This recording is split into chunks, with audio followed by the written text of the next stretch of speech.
জাতীয়তাবাদী শক্তি হিসেবে বিএনপিকে চিনতাম, আমরা সেই বিএনপিকে এখন আসলে চিনতে পারছি না। আমরা আমাদের মনে হচ্ছে যে উটের পিঠে পিঠে চলছে স্বদেশ, একটা কথা আছে না যে ক্ষমতায় আছে একজন, কিন্তু কে চালাচ্ছে পেছন থেকে বা তার কাজকর্মে বোঝা যাচ্ছে না যে আসলে সেই নিজেকে পরিচালিত করছে, সে দেশটা চালাচ্ছে না কোনো কেউ এই দেশটা চালাচ্ছে। না হলে আমরা আজ আমাদের মহান স্বাধীনতা দিবসের শুভেচ্ছা জানিয়ে শুরু করছি।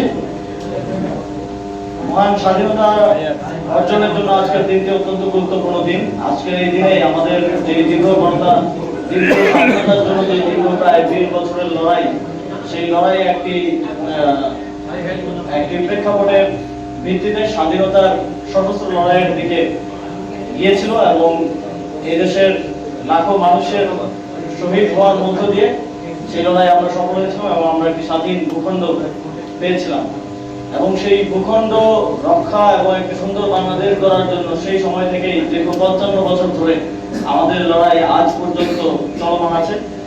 সেই ইতিহাসের ধারাবাহিকতায় আমরা 2024 সালে আবার বাংলাদেশে একটি রক্তক্ষয়ী গণঅভ্যুত্থানের মধ্য দিয়ে এই দেশের মানুষের স্বাধীনতা এবং বাক স্বাধীনতা সহ সবকিছুকে অগ্রাহ্য করে যে ফ্যাসিবাদ জন্মেছিল, সেই ফ্যাসিবাদকে বিদায় দেওয়ার মধ্য দিয়ে আমরা একটি নতুন বাংলাদেশ গড়ার, একটা বাংলাদেশ 2.0 গড়ার স্বপ্ন দেখেছিলাম এবং পরবর্তীতে সেই লড়াই এখন অব্যাহত আছে।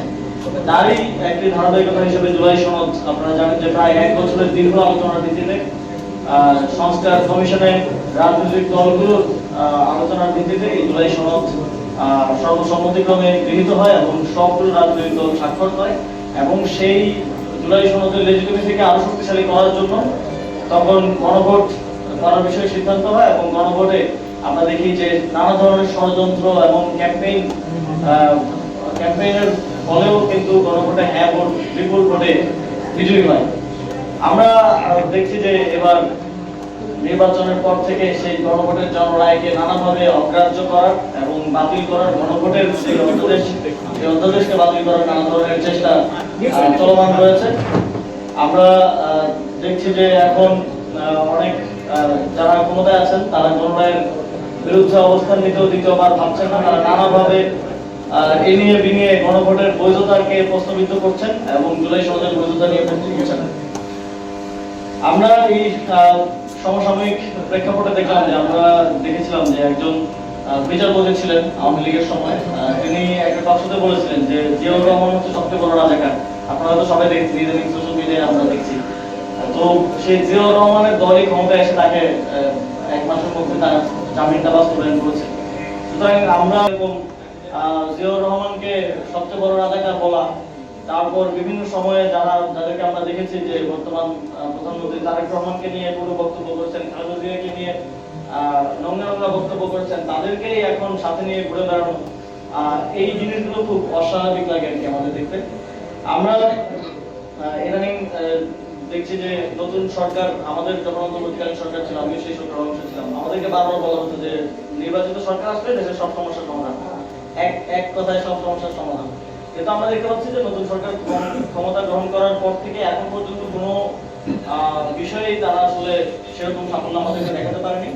যদিও আপনারা হয়তো বলবেন যে ইশতেহারের কয়েকটা বিষয় বাস্তবায়িত হয়েছে, আসলে বাস্তবায়িত হয়নি। পাইলট প্রজেক্ট বা আমি একটা ইশতেহার দিলাম, সেটার একটা ছোট অংশ দিয়ে শুরু করাটা, এটা 5 দিনেও করা যায়। এটা এত বড় কোনো সাফল্য নয়। এটা বাস্তবায়িত হলে তারপর আমরা হয়তো বলতে পারবো, যদিও সেগুলো দলীয় এজেন্ডা।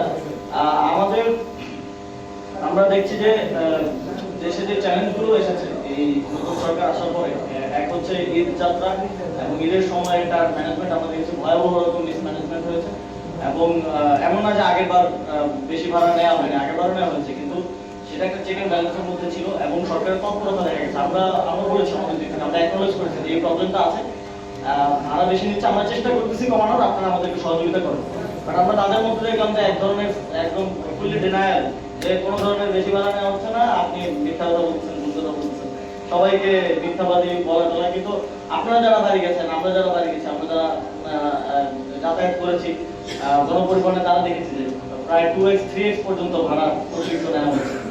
আমরা এই যে এখন যে তেলের সংকট দেখছি, আমি সরকারে থাকা অবস্থায় আমি গভর্নমেন্টের যে পারচেজ কমিটি আছে সেটার মেম্বার ছিলাম এবং গভর্নমেন্টের পারচেজ কমিটিতে প্রায় প্রতি পারচেজ কমিটিতে দুটো জিনিস, গভর্নমেন্ট তেল এবং গ্যাসের আমদানির অনুমতি নেওয়া।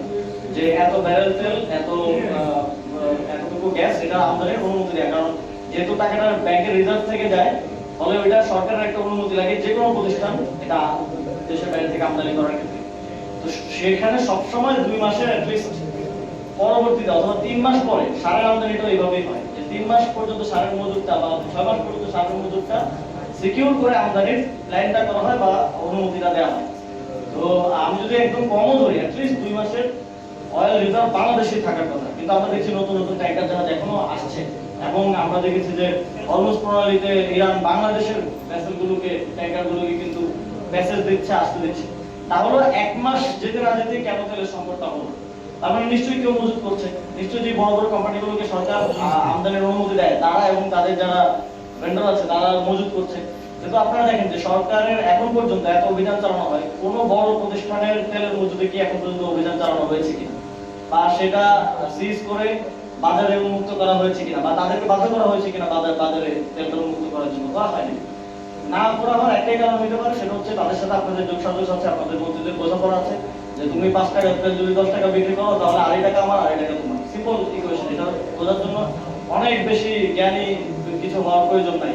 তো এক্ষেত্রে আমাদের মনে হয় সরকারের শুধুমাত্র অব্যবস্থাপনা না, সরকারের এখানে এই যে পুরো সিন্ডিকেটের যে দুর্নীতির যোগসাজ সেটার সাথে সরকারের বিভিন্ন অংশের অংশগ্রহণ রয়েছে বলে আমরা মনে করি।